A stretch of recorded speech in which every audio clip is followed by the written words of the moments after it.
What would you do if the person you trusted most in the world was the one slowly poisoning your life? I never thought I would be asking that question. The night everything broke was a Tuesday under the cold, sterile light of my office. It wasn't a dramatic confrontation or a tearful confession. It was just a quiet notification on a shared credit card statement, a charge from a place we'd never been, the Gilded Lily Hotel, $247. My wife, Sarah, hated liars. She'd told me that on our first date, her eyes wide and sincere. But as I stared at that glowing screen, a cold dread washed over me, the kind that whispers a truth you're not ready to hear. She was 2 hours away on a business trip, but that hotel was just 10 miles from our home in Chicago. That single line of text was the loose thread that would unravel everything. If you genuinely enjoy our stories, please subscribe to the channel. Tell us where you're from, what time it is right now. It's always fascinating to know how far our story flows. The strange behavior had started subtly. A new password on her laptop. Phone calls taken in the other room, her voice dropping to a murmur. When I'd ask who it was, she'd wave a dismissive hand. Just work, honey. You know how Mark is? Mark was her boss, a man with a smile as slick as his hair. I'd always found him unsettlingly smug, but I trusted her. I was the loyal husband, the one who worked late to build a future for us. I was a fool.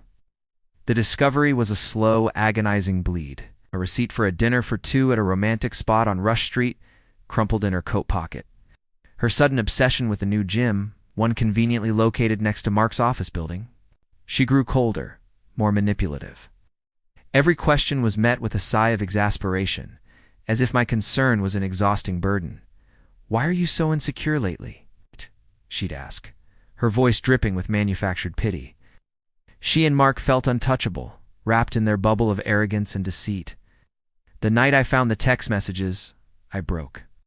I was sitting in our car in a dark parking garage on Lower Wacker Drive, the city's hum a distant roar. "Can't wait for next week," he'd written. "That hotel room is calling our names?"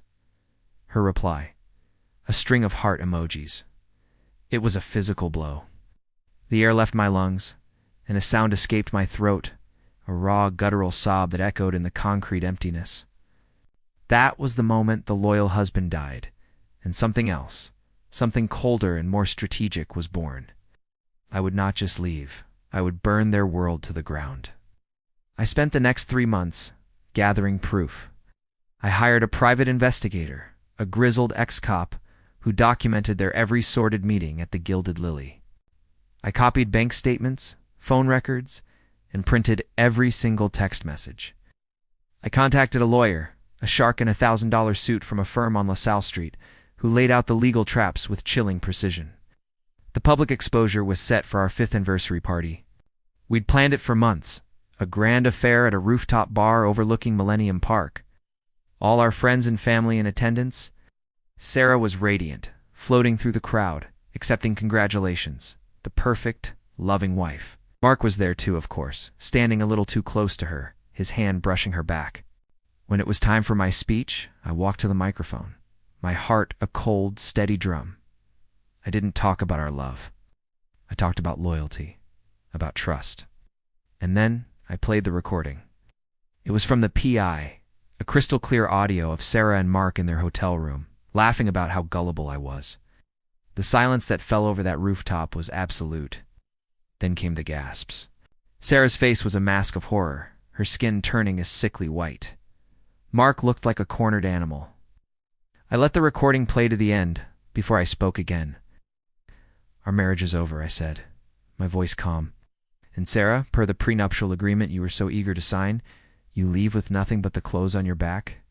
Mark, I believe your wife and your CEO will be very interested in the evidence of you embezzling company funds to pay for your little getaways."